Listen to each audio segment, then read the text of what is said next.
ನಿನ್ನೆ ಮತ್ತೆ ಏನೋ ಒಂದು ಸರ್ಕಾರಿ ಜಿಹಾದ್ ಅಂತ ಸ್ಟಾರ್ಟ್ ಮಾಡಿ. ನಿಮ್ಮ ಕೇಂದ್ರ ಬಿಜೆಪಿ ಸರ್ಕಾರನೂ ಕೂಡ ದೇಶದ ವಿರುದ್ಧ ಕೆಲಸ ಮಾಡ್ತಾ ಇದೆಯಾ? ಭಾರತ ದೇಶ ಕಟ್ಟದ್ ಬಿಟ್ಟು ಅವರು ಪಾಕಿಸ್ತಾನ ಅಫ್ಘಾನಿಸ್ತಾನ ಕಟ್ತಾ ಇದಾರ. ಇಲ್ಲಿ ಮೋದಿ ಕಡೆಯಿಂದ ಗಿಫ್ಟ್ 32 ಲಕ್ಷ ಈದ್ ಕಿಟ್ಗಳು, ರಂಜಾನ್ ಕಿಟ್ಗಳನ್ನ ಬಿಜೆಪಿ ರಾಷ್ಟ್ರ ಅಧ್ಯಕ್ಷರು ಡಿಸ್ಟ್ರಿಬ್ಯೂಟ್ ಮಾಡ್ತಾ ಇದ್ದಾರೆ ಮೋದಿಯವರ ಹೆಸರಲ್ಲಿ. ಇದು ಓಲೈಕೆ ಅಲ್ವಲ್ಲಿ ಕಂಟ್ರೋಲ್ ಮಾಡಿ ಒಂದು ಒಳ್ಳೆ ಉತ್ತಮವಾದಂತ ಬಜೆಟ್ ಕೊಟ್ಟಿದ್ದಾರೆ. ಬಿಜೆಪಿಯವರೊಬ್ರೆ ಹೊರಗೆ ಬಂದು ಇದು ಹಲಾಲ್ ಬಜೆಟ್ ಅಂತ 4.09 lakh crores ಬಜೆಟ್, 4 ಲಕ್ಷ ಚಿಲ್ಲರೆ ಬಜೆಟ್, 4 ಲಕ್ಷ ಕೋಟಿ ಚಿಲ್ಲರೆ ಬಜೆಟ್. ಅದರಲ್ಲಿ 4,000 ಕೋಟಿ ರೂಪಾಯಿ ಅಷ್ಟೇ ಅಲ್ಪಸಂಖ್ಯಾತರಿಗೆ. ಆ 4,000 ಕೋಟಿನಲ್ಲಿ ಅದರಲ್ಲೂ 500-600 ಕೋಟಿ ರೂಪಾಯಿ ಸಂಬಳ ಅದಕ್ಕಿದು ಹೋಗ್ತದೆ. ಸುಮಾರು ಅಂದಾಜು ಒಂದು 3,500 ಕೋಟಿ ರೂಪಾಯಿ ಬಜೆಟ್. ಎಷ್ಟು? 4 ಲಕ್ಷ ಕೋಟಿನಲ್ಲಿ. ಅದಕ್ಕೆ ಇವ್ರು ಹಲಾಲ್ ಬಜೆಟ್. ಮೈನಾರಿಟಿನಲ್ಲಿ ಜೈನ್ಸ್ ಬರ್ತಾರೆ, ಬುದ್ಧಿಸ್ಟ್ ಬರ್ತಾರೆ, ಕ್ರಿಶ್ಚಿಯನ್ಸ್ ಬರ್ತಾರೆ, ಮುಸಲ್ಮಾನರು ಬರ್ತಾರೆ. ಅಷ್ಟು ಕೂಡ ಅವ್ರಿಗೆ ಕಾಮನ್ ಸೆನ್ಸ್ ಇಲ್ಲ. ಬಿಜೆಪಿ ಅವರಿಗೆ 42,000 ಕೋಟಿ ರೂಪಾಯಿ ನಾವು SC ST ಇಟ್ಟಿದ್ದು ಅದು ಕಣ್ಣಿಲ್ಲ.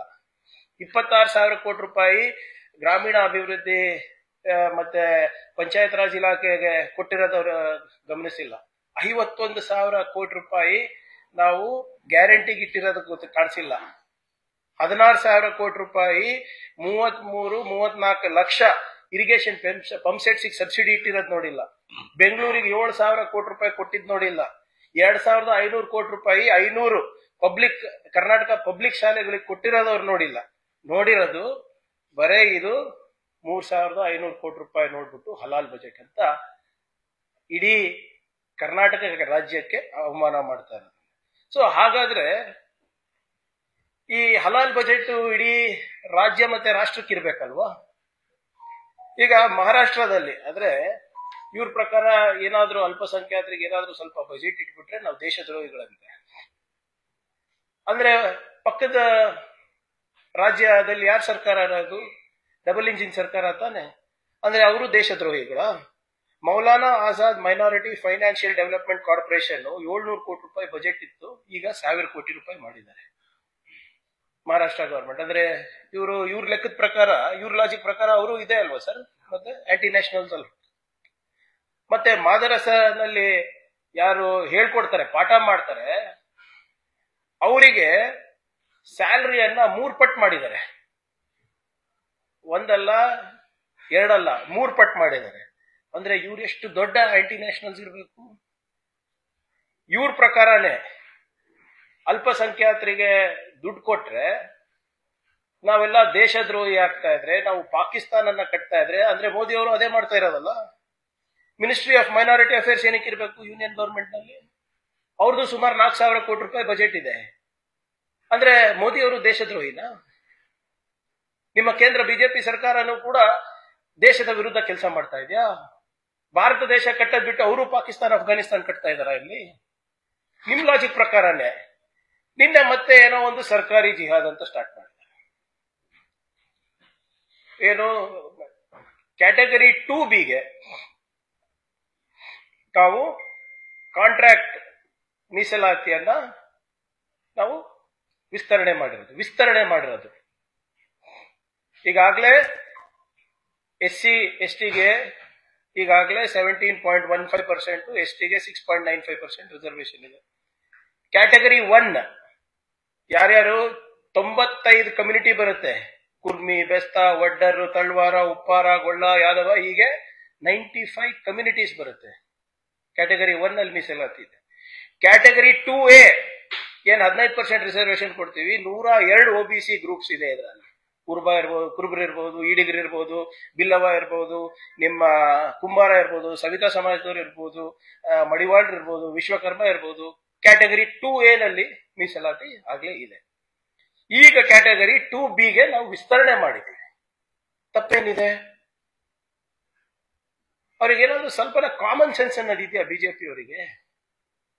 ಕಾನೂನಿನ ಅರಿವು, ಯೋಜನೆಗಳ ಅರಿವು, ಏನಾದ್ರೂ ಓದ್ಕೊಂಡು ಬರ್ತಾರ, ಏನ್ ಸುಮ್ಮನೆ ಬೆಳಿಗ್ಗೆ ಅವ್ರು ವಾಟ್ಸ್ಆಪ್ ಯೂನಿವರ್ಸಿಟಿ ನೋಡ್ಕೊಂಡು ಈ ಸದನಕ್ಕೆ ಬರ್ತಾ ಇದಾರ ನಂಗೆ ಗೊತ್ತಿಲ್ಲ. ಇದನ್ನ ದಯವಿಟ್ಟು ಬಿಜೆಪಿ ಅವರಿಗೆ ತಾವು ತಿಳಿಸಿ ಹೇಳ್ಬೇಕು.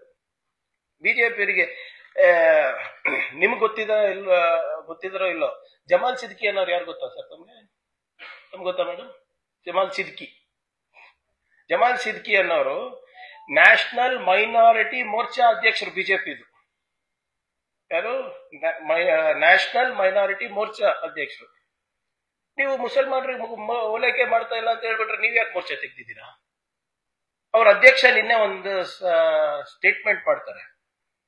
ಏನ್ ಸ್ಟೇಟ್ಮೆಂಟ್ ಅಂದ್ರೆ, ಎಲ್ಲಾ ಬಿಜೆಪಿ ನಾಯಕರು ಕೂಡ ಮಸೀದಿಗಳ ಹೊರಗಿದ್ದಿ ಅಲ್ಪಸಂಖ್ಯಾತರಿಗೆ ಮತ್ತು ವಿಶೇಷವಾಗಿ ಈ ರಂಜಾನ್ ಹಬ್ಬದ ಸಂದರ್ಭದಲ್ಲಿ ಎಲ್ಲ ಮುಸಲ್ಮಾನರಿಗೆ ನಾವು ಮೋದಿ ಹೆಸರಲ್ಲಿ ಸೌಗಾತೆ ಮೋದಿ ಅಂತ ಕಿಟ್ ಕೊಡ್ತಾ ಇದ್ದೀವಿ. ಸೌಗಾದೆ ಮೋದಿ, ಸೌಗಾದ್ ಅಂದ್ರೆ ಹಿಂದಿನಲ್ಲಿ ಉಡುಗೊರೆ, ಗಿಫ್ಟ್.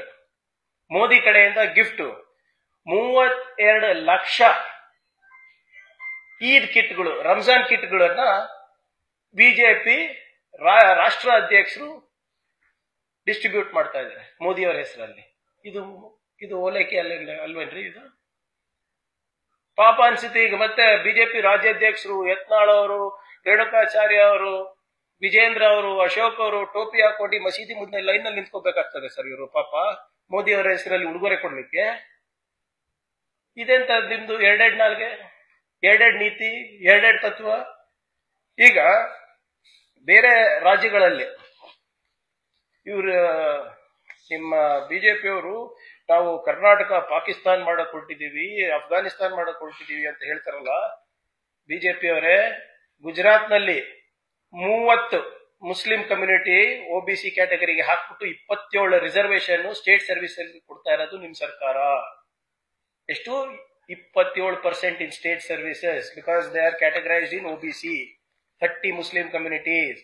ಉತ್ತರ ಪ್ರದೇಶ ಮೊನ್ನೆ ತಾನೇ ಕುಂಭಮೇಳ ಮಾಡಿದೀರಾ, ಹಿಂದೂಗಳು ಉಳಿಬೇಕು ಅಂತ ನೀವೇನೇನೋ ದೊಡ್ಡ ದೊಡ್ಡ ಭಾಷಣ ಮಾಡಿದೀರಾ. ಉತ್ತರ ಪ್ರದೇಶದಲ್ಲಿ 30 ಜಾತಿಗಳು, ಉಪಜಾತಿಗಳು ಮುಸ್ಲಿಮ್ದು 27% ಕೋಟಾ OBC ನಲ್ಲಿದೆ ಉತ್ತರ ಪ್ರದೇಶದಲ್ಲಿ.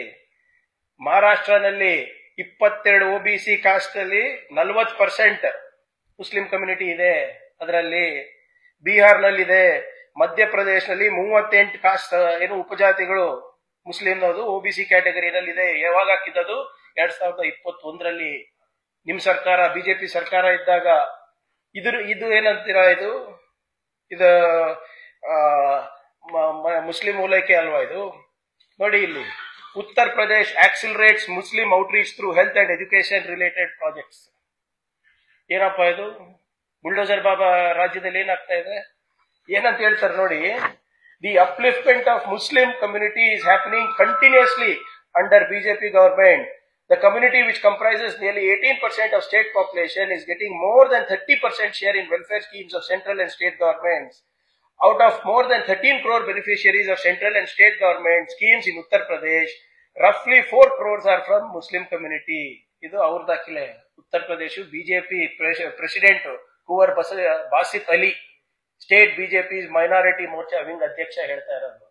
ಅಂದ್ರೆ ನೀವು ಮಾಡಿದ್ರೆ ಸಬ್ಕಾ ಸಾಥ್ ಸಬ್ಕಾ ವಿಕಾಸ್, ನಾವು ಮಾಡಿದ್ರೆ ಪಾಕಿಸ್ತಾನ್ ಕಟ್ತಾ ಇದೀವಿ, ನಾವು ಮಾಡಿದ್ರೆ ಓಲೈಕೆ. ನೀವೇನ್ರಿ ಮಾಡ್ತಾ ಇದ್ದೀರಾ? ಇಲ್ಲಿ ನೋಡಿ, ಶಾದಿ ಶಗುನ್ ಸ್ಕೀಮ್. ಹೆಂಗೆ ಶಾದಿ ಭಾಗ್ಯ ಇತ್ತಲ್ಲ, ಶಾದಿ ಶಗುನ್ ಸ್ಕೀಮ್ ಎಲ್ಲಿ? ಉತ್ತರ ಪ್ರದೇಶ್. ನಾನು ಹೇಳ್ದಲ್ಲ, ಮೋದಿ's kids to 32 lakh Muslims on Eid in nationwide outreach. 32,000 office bearers, the 32,000 office bearers of the front will contact mosques and deliver Saugate Modi to 32 lakh people through Saugate Modi kits. ನಿನ್ನೆದು ಅವ್ರು ಓದಲ್ಲ ಇವೆಲ್ಲ. ನಿನ್ನೆ ಅವರ ಕೇಂದ್ರ ಸರ್ಕಾರದ ಸಚಿವರೊಬ್ರು ನಿತಿನ್ ಗಡ್ಕರಿ ಅವರು statement ಮಾಡ್ತಾರೆ. ಇದು ನಿತಿನ್ ಗಡ್ಕರಿ ಅವ್ರ ಸ್ಟೇಟ್ಮೆಂಟ್ ನಿನ್ನೆದು. ಏನಂತ ಹೇಳ್ತಾರೆ ಅಂದ್ರೆ, in our society the community that needs education the most is Muslim community. ಹಿಂದುಳಿದ ವರ್ಗದವರು ಇದ್ದಾರೆ, ಅತ್ಯಂತ ಹಿಂದುಳಿದ ಸಮಾಜ ಇದೆ, ಅವ್ರಿಗೆ ಶಿಕ್ಷಣ ಕೊಡಬೇಕು. If people from our society become engineers, doctors, IAS and IPS officers, then our society will progress. We may offer prayers in the mosque 100 times, but without embracing science and technology, what will our future look like? ಪ್ರಾರ್ಥನೆ ಮಾಡಿ ಏನಾದ್ರೂ ಮಾಡ್ಕೊಳ್ಳಿ, ಆದ್ರೆ ಎಲ್ಲಿ ತನಕ ವೈಜ್ಞಾನಿಕ ಮನೋಭಾವನೆ ಬರೋದಿಲ್ಲ ನಿಮ್ಮಲ್ಲಿ, ನೀವು ಮುಂದುವರಿಯಕ್ಕೆ ಆಗೋದಿಲ್ಲ. ಬೇರೆ ಸಮಾಜದಲ್ಲಿ IAS, IPS ಎಲ್ಲ ಡಾಕ್ಟರ್ಸ್ ಎಲ್ಲ ಆಗ್ತಾ ಇದ್ರೆ, ನಿಮ್ ಸಮಾಜದಲ್ಲಿ ಆಗ್ತಾ ಇಲ್ಲ. ಬರೀ ಪಾನ್ ಅಂಗಡಿಗಳು ತಳ್ಕೊಂಡು, ಟೀ ಸ್ಟಾಲ್ಗಳು ತಳ್ಕೊಂಡು ಸಾಲದು, ನೀವೆಲ್ಲರೂ ಮುಂದುವರಿಬೇಕಂತ ನಿನ್ನೆ. ಅಂದ್ರೆ ಇವರು ಇವಾಗ ದೇಶದ್ರೋಹಿ ಆಗ್ಬಿಟ್ರೇನಪ್ಪ? ನನಗೆ ಅರ್ಥನೇ ಆಗ್ತಾ ಇಲ್ಲ. ಈಗ ಎಲ್ಲಾನು ಇವ್ರ ಕೈಲೇ ಇದೆ. ಈಗ ಮೋದಿ ಅವರು ಅಜ್ಮೇರಿಗೆ ಚಾದರ್ ಕಳಿಸ್ತಾರೆ ಪ್ರತಿ ವರ್ಷ ಅಜ್ಮೇರಿಗೆ. ಅಂದ್ರೆ ಇವ್ರದ್ದೇನಾಗ್ಬೇಕು, ಯಾರೇ ದೊಡ್ಡ ಮುಸ್ಲಿಂ ಲೀಡರ್ಸ್ ಬಂದ್ರು ಹೊರ ದೇಶದಿಂದ ಹೋಗಿ ಅವ್ರಿಗೆ ದಬ್ಕೋತಾರೆ, ಸೆಲ್ಫಿ ತಕ್ಕೋತಾರೆ. ಏನ್ ಸರ್ ಸೆಲ್ಫಿ ಅಂದ್ರೆ ಇವರು ಆಂಟಿ ನ್ಯಾಷನಲ್? ದೊಡ್ಡ ದೊಡ್ಡ ಇವ್ರು ನೋಡಿ, glad to have met my brother, my brother. ಯಾರು ಹೇಳ್ತಾರೆ? ಅದು ಮೋದಿ ಅವರ ಅಧಿಕೃತ ಟ್ವೀಟ್. ಅವ್ರು ಮಾಡಿದ್ರೆ ಬ್ರದರ್ಸ್. ಇದು ಓಲೈಕೆ ಅಲ್ಲ ಅಪ್ಪ, ಇದು ಸಬ್ಕಾ ಸಾಥ್ ಸಬ್ಕಾ ವಿಶ್ವಾಸ. ಇದು ನೋಡಿ ಹೆಂಗೆ ಹೋಗಿ ಒಬ್ಬ ರಾಷ್ಟ್ರದ ಲೀಡರ್ ಹೆಂಗಿರ್ಬೇಕು, ಇರೋರಿಗೆಲ್ಲ ಹೋಗ್ಕೊಂಡು ತಪ್ಕೊಂಡು ಹೋಗ್ತಾರೆ, ಅಪ್ಕೋತಾರೆ ಇವರು. ನಿಮ್ಗೆ ನೆನಪಿದ್ರೆ ಇದೇ ಮೋದಿ ಅವರು ಪಾಕಿಸ್ತಾನಿಗೆ ಹೋಗಿದ್ರು ಅನ್ಇನ್ವೈಟೆಡ್.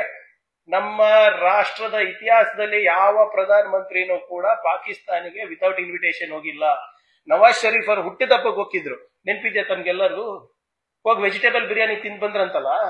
ಅಲ್ಲಿ ನೋಡಿ ಆ ದೇಶ ಹೆಂಗಿದೆ ಅಂದ್ರೆ, ಇವ್ರು ಯಾವಾಗ್ಲೂ ಪಾಕಿಸ್ತಾನ್ ಪಾಕಿಸ್ತಾನ್ ಅಂತ ಜಪ ಮಾಡ್ತಾ ಇದ್ದಾರೆ. ಆ ದೇಶ ಹೇಗಿದೆ ಅಂದ್ರೆ, ಅಲ್ಲಿ ಲ್ಯಾಂಡ್ ಮಾಡಿದ್ರಲ್ಲ ಪ್ರಧಾನ ಮಂತ್ರಿ ಅವರು ಸರ್ಪ್ರೈಸ್ ವಿಸಿಟಿಗೆ, ಅದಕ್ಕೂ ಚಾರ್ಜ್ ಮಾಡಿದ್ದಾರೆ. 2.86 ಲ್ಯಾಕ್ ಚಾರ್ಜ್ ಮಾಡಿದ್ದಾರೆ ಮೋದಿ ಅವರಿಗೆ. ಇದು ಇವ್ರದ್ದು ಕತೆ. ಇನ್ನ ಬಹಳ ಇದೆ, ಇವೆಲ್ಲರೂ ಇದೆ. ಯಾರು ಎಷ್ಟಂತ ತೋರ್ಸೋದು? ಇದು ಫೋಟೋ ನೋಡಿ, ನವಾಜ್ ಶರೀಫ್ ಅವ್ರ ಜೊತೆ. ಕರ್ದೇ ಇಲ್ಲ ಗುರುಗಳೇ ಅವರಿಗೆ. ಹೋಗ್ಬಿಟ್ಟು ಅಲ್ಲಿ ಟೀ ಕಾಫಿ ವೆಜಿಟೇಬಲ್ ಬಿರಿಯಾನಿ ತಿನ್ಕೊಂಡು ಬಂದ್ಬಿಟ್ಟಿರಲ್ಲ, ಅಲ್ಲಿ ಕರೀಲಾರ್ದೆ. ಯಾವಾಗ ದೇಶದ ಮರ್ಯಾದೆ ಏನಾಯ್ತು? ಈಗ ನಾನು ಒಂದು ಸವಾಲ್ ಹಾಕ್ತೀನಿ ಇವರಿಗೆ. ಈಗ ಇವ್ರು ಮಾತೆತ್ತಿದ್ರೆ ಏನಾದ್ರೂ ಅಲ್ಪಸಂಖ್ಯಾತರಿಗೆ ಮಾಡಿದ್ರೆ ಓಲೈಕೆ ಅಂತಾರಲ್ಲ. ಈಗ ಸರ್ಕಾರ ನಿಮ್ದೇ ನಡೀತಾ ಇದೆ ಇಲ್ಲ ಇವ್ರೆ? ಅಮಿತ್ ಶಾ ಅವರಿದ್ದಾರೆ, ನಿಮ್ಮ ಮೋದಿ ಅವರಿದ್ದಾರೆ. ಇವರೆಲ್ಲ ಈ ಒಂದು ಸಮಾಜ ನಮ್ಮ ದೇಶದ ನಾಗರಿಕರಲ್ಲ ಅಂತ ಘೋಷಣೆ ಮಾಡ್ಬಿಡಿ. ಯಾರು ಸ್ಕೀಮೇ ಮಾಡಲ್ಲ, ಯಾವ ಸ್ಟೇಟ್ ಗವರ್ಮೆಂಟ್ ಸ್ಕೀಮ್ ಮಾಡಲ್ಲ, ಯಾವ ಸೆಂಟ್ರಲ್ ಗವರ್ಮೆಂಟ್ ಸ್ಕೀಮ್ ಮಾಡೋದಿಲ್ಲ. ನೀವು ಘೋಷಣೆ ಮಾಡಿ. ಯಾರು ಬೇಡ ಅಂದಿದ್ದಾರೆ? ನೀವು ಎಲ್ಲ ಮೆಜಾರಿಟಿ ಇದೆ ಅಲ್ಲ, ಲೋಕಸಭಾದಲ್ಲಿದೆ, ರಾಜ್ಯಸಭಾದಲ್ಲಿದೆ, ಇಡೀ ನಾರ್ತ್ ಇಂಡಿಯಾ ನಿಮ್ದಾಗಿದೆ. Declare these people, declare minorities that they are not citizens of the country, then automatically nothing will apply for them. ಅವ್ರ ನಾಗರಿಕರಲ್ವಾ, ಮನುಷ್ಯರಲ್ವಾ ಅವರು? ನಮ್ಮ ಸಂವಿಧಾನದಲ್ಲಿ ಅವರಿಗೂ ಅವಕಾಶ ಇದೆ ಅಲ್ವಾ? ತಗೊಂಡು ಬನ್ನಿ. ಸರ್ದಾರ್ ಪಟೇಲ್ ಆದ್ಮೇಲೆ the best home minister in independent India ನೀವೇ ಅಲ್ವೇನ್ರಿ? ಅಮಿತ್ ಶಾ ಅವರೇ ಅಲ್ವಾ? ತನ್ನಿ, ತಿದ್ದುಪಡಿ ತನ್ನಿ. ಯಾರು ಬೇಡ ಅಂದಿದ್ದಾರೆ? ಏನ್ ಬಿಜೆಪಿಯವರು ಸಂಪೂರ್ಣವಾಗಿ ಹತಾಶರಾಗ್ಬಿಟ್ಟಿದ್ದಾರೆ ನಮ್ಮ ರಾಜ್ಯದಲ್ಲಿ. ಮೊನ್ನೆ ಚರ್ಚೆ ನೋಡ್ಬೇಕಾಗಿತ್ತು. ಒಬ್ರು ಬಿಜೆಪಿ ನಾಯಕರು ಎದ್ದು ನಿಂತು ಬೆಂಗಳೂರು ಬಾಂಗ್ಲಾದೇಶ ಆಗ್ತಾ ಇದೆ, ಬಾಂಗ್ಲಾದೇಶಿಗಳು ಬರ್ತಾ ಇದ್ದಾರೆ ಅಂತ ಹೇಳ್ತಾರೆ, ಪಾಕಿಸ್ತಾನದಿಂದ ಬರ್ತಾ ಇದಾರೆ ಅಂತ ಹೇಳ್ತಾ ಇದ್ದಾರೆ. ಇಲ್ಲಿ ಬರ್ತಾ ಇದ್ದಾರೆ, ಇಲ್ಲಿ ನಾವು ಹಿಡಿತಾ ಇದೀವಿ. ಗಡಿನಲ್ಲಿ ಯಾಕೆ ಕಾಯ್ತಾ ಇಲ್ಲ ನೀವು? ನಮ್ಮ ದೇಶದ ಬೌಂಡ್ರಿ ಕಾಯೋದು ಪರಮೇಶ್ವರ್ ಸಾಹೇಬ್ರ ಕೆಲಸನ? ಬೆಂಗಳೂರು ತನಕ ಹೆಂಗ್ರಿ ಬರ್ತಾರೆ ದಾಟಿ? ಡೆಲ್ಲಿಗೆ ಹೋಗ್ತಾರೆ, UP ದಾಟಬೇಕು, ಮಧ್ಯಪ್ರದೇಶ ದಾಟಬೇಕು, ಮಹಾರಾಷ್ಟ್ರ ದಾಟಬೇಕು, ಆಂಧ್ರ ದಾಟಬೇಕು, ತೆಲಂಗಾಣ ದಾಟಬೇಕು. ಅದಾದ್ಮೇಲೆ ತಾನೇ ಬೆಂಗಳೂರಿಗೆ ಬರೋದು.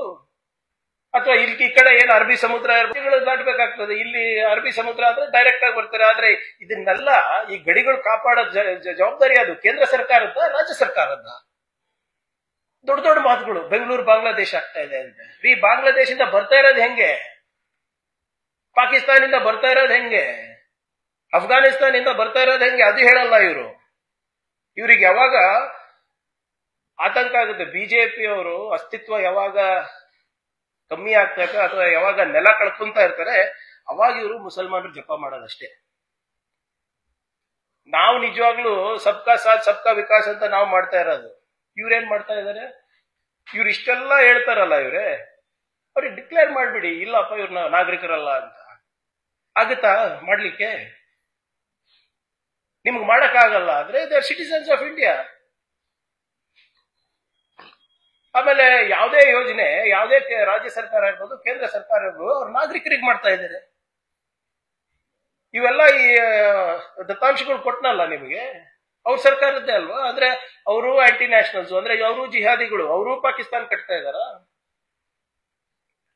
ಈಗ IPL ಬರ್ತಾ ಇದೆ, ನಿಮ್ ನೆನ್ಪಿದ್ರೆ ಒಂದ್ಸರಿ IPL ಎಲ್ಲ ಆಟ ಆಡಿದ್ರು ಗೊತ್ತಾ? ದುಬೈನಲ್ಲಿ ಆಡಿಸಿದ್ರು ಅನ್ಸುತ್ತಲ್ಲ. ಅವಾಗ ಸುಮ್ನಿದ್ರಿ ಯಾಕೆ? ನಮ್ಮ ರಾಜ್ಯದ ಒಂದು ಪ್ರತಿಷ್ಠಿತವಾದಂತ ಪಂದ್ಯ ಹೋಗಿ ನೀವು ಅಲ್ಲಿ ಯಾಕೆ ಆಡಿಸಿದ್ರಿ ಇಸ್ಲಾಮಿಕ್ ಕಂಟ್ರಿನಲ್ಲಿ? ಓ, ಅಮಿತ್ ಶಾ ಅವ್ರ ಮಗ ಇದ್ದ ಅಂತನಾ? ಅವಾಗ BCCI ಚೇರ್ಮನ್ ಅಮಿತ್ ಶಾ ಅವ್ರ ಮಗ ಇದ್ದ ಅಂತ ಆಡಿಸ್ತೀರಾ? ಚಾಂಪಿಯನ್ಸ್ ಟ್ರೋಫಿ ನೀವು ಪಾಕಿಸ್ತಾನಿಗೆ ಹೋಗಲ್ಲ ಅಂದ್ರೆ ಅದನ್ನು ಹೋದ್ರಲ್ಲ ದುಬೈಗೆ, ಇಲ್ಲೇ ಆಡಿಸ್ಬೋದಾಗಿತ್ತು ಬೇಕಿದ್ದಿದ್ರೆ. ಆಮೇಲೆ ಯತ್ನಾಳ್ ಅವ್ರು ಹೇಳ್ತಾ ಇರ್ತಾರಲ್ಲ ಯಾವಾಗ್ಲೂ, ವಿಜೇಂದ್ರ ಅವ್ರದ್ದು ಬಹಳ ಅಕೌಂಟ್ಸ್ ಇದೆ ದುಬೈನಲ್ಲಿ ಅಂತ. ನಾವಲ್ಲ ಇದು, ದಯವಿಟ್ಟು ನಾವು ಆರೋಪ ಎಂದೂ ಮಾಡಿಲ್ಲ ವಿಜೇಂದ್ರ ಅವ್ರ ಮೇಲೆ. ಬಿಜೆಪಿ ಅವರೇ ಹೇಳ್ತಾ ಇದಾರಲ್ಲ, ಅಂದ್ರೆ ಅದೇನ್ ಮತ್ತೆ? ಅದನ್ನು ಏನು ಅಲ್ಪಸಂಖ್ಯಾತರ ಓಲೈಕೆ ಮಾಡ್ತಾ ಇರೋದ ನೀವು? ಮತ್ತೆ ರೇಣುಕಾಚಾರ್ಯ ಅವರು ಮೊನ್ನೆ ಒಂದು ಸ್ಟೇಟ್ಮೆಂಟ್ ಕೊಟ್ಟರು, ನಮ್ಮ ಮಾಧ್ಯಮದವ್ರು ಗಮನಿಸಿದ್ರೋ ಇಲ್ಲೋ, ನಿಮ್ಮ ಸುದ್ದಿವಾಹಿನಿಗಳಲ್ಲೇ ನಾನು ನೋಡಿದೆ. ಸುಮ್ನೆ ಈ ಯತ್ನಾಳ್ ಅವರು ಬೇರೆಯವರೆಲ್ಲರೂ ಸ್ವಯಂ ಘೋಷಿತ ಹಿಂದೂ ಹುಲಿಗಳು ಅನ್ಕೋತಾರೆ, ಯಾರು ಇಲ್ಲ. ಕೆಲವು ವರ್ಷದ ಹಿಂದೆ ಇವರೇ ಟೋಪಿ ಹಾಕೊಂಡು ಇಫ್ತಾರ್ ಪಾರ್ಟಿ ಕೊಡ್ತಾ ಇದ್ರು ಅಂತ JDS ನಲ್ಲಿದ್ದಾಗ.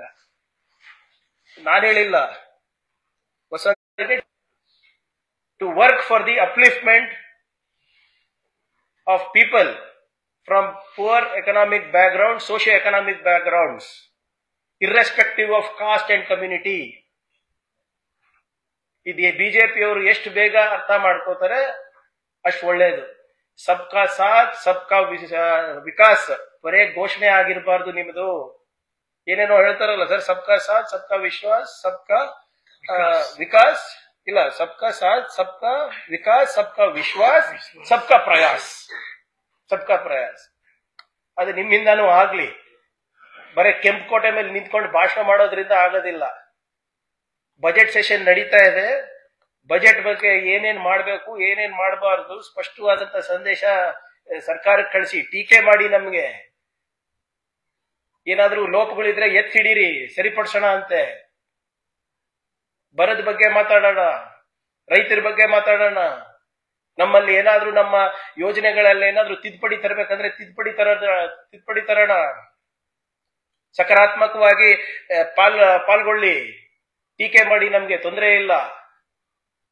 V are ready to do any kind of course correction. ಆದ್ರೆ ಇವತ್ತು ಸುಮ್ನೆ ಸದನ ಕರೆದ್ಬಿಟ್ಟು ಸದನಕ್ಕೆ ತಪ್ಪದಾರಿ ಹೇಳೋದು, ಜನರಿಗೆ ತಪ್ಪು ದಿಕ್ಕಿನಲ್ಲಿ ಕರ್ಕೊಂಡು ಹೋಗೋದು, ಇದಕ್ಕಿರೋದೇನ್ರಿ ಆಪೋಸಿಷನ್ ಅವ್ರು? ನೀವು you have failed as uh opposition. ನಮ್ಗೇನು ಒಳ್ಳೇದೇ ಬಿಡಿ. ಬಜೆಟ್ ಸೆಷನ್ ನಲ್ಲಿ ಮಾತಾಡೋಣ, ಕೇಂದ್ರದಿಂದ ಆಗ್ತಾ ಇರುವಂತ ಅನ್ಯಾಯ ಬಗ್ಗೆ ಮಾತಾಡೋಣ, ಜಂಟಿಯಾಗಿ ಹೋರಾಟ ಮಾಡೋಣ. ಬನ್ನಿ, ಉದ್ಯೋಗ ಖಾತ್ರಿನಲ್ಲಿ ನಮ್ಗೇನ್ ಸೇರ್ಬೋದು. ಧನ್ಯವಾದ.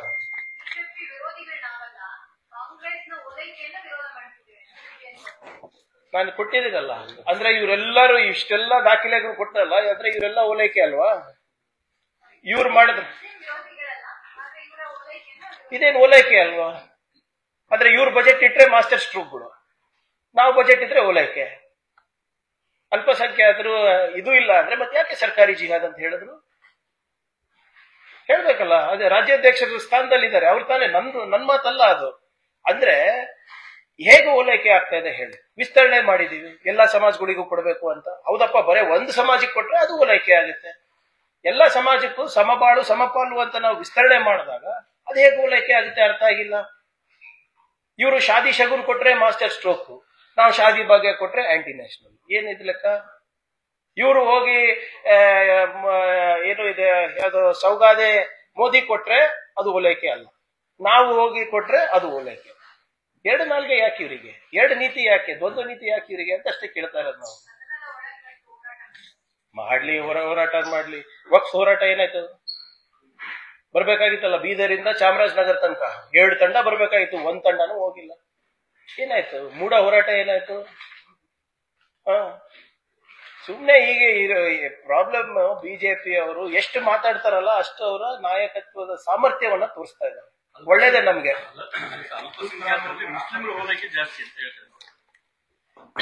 ಹೇಗೆ ಹೇಳ್ಬೇಕಲ್ಲ, ನಾವು ಸ್ವಲ್ಪ ಲೇಟ್ ಬಂದ್ರಿ, ಎಲ್ಲಾನು ಡೀಟೇಲ್ ಆಗಿ ಹೇಳಿದೀವಿ. ಹೇಗೆ ಇಂಥದ್ರಿಂದ ಇದು ಬರೀ ಅವ್ರಿಗೆ ಸ್ಪೆಷಲ್ ಆಗಿದೆ ಅಂತ ಹೇಳಿದ್ರೆ then okay. Minorities includes Jains, Buddhist, Christians. Budget allocation is for the department, is not for the community. 42,000 ಕೋಟಿ ರೂಪಾಯಿ SC/ST ಕೊಟ್ಟಿರೋದು ನೋಡ್ತಾ ಇಲ್ವ ಅವರು? ಯಾವುದು? ಅದು ಪಾಪ್ಯುಲೇಷನ್ ಜಾಸ್ತಿ ಇದ್ರೆ ಕ್ವೈಟ್ ನ್ಯಾಚುರಲಿ ಹೆಚ್ಚು ಅವರಿಗೆ ಹೋಗುತ್ತಲ್ಲ. ಈಗ ಬ್ಯಾಕ್ವರ್ಡ್ ನಲ್ಲಿ ಯಾವ ಪಾಪ್ಯುಲೇಷನ್ ಜಾಸ್ತಿ ಇರ್ತದೆ, ಸಬ್ ಕಮ್ಯುನಿಟಿ, ಸಹಜವಾಗಿ ಅವ್ರಿಗೆ 1 10 ರೂಪಾಯಿ ಜಾಸ್ತಿ ಹೋಗೋದು ಸಹಜ.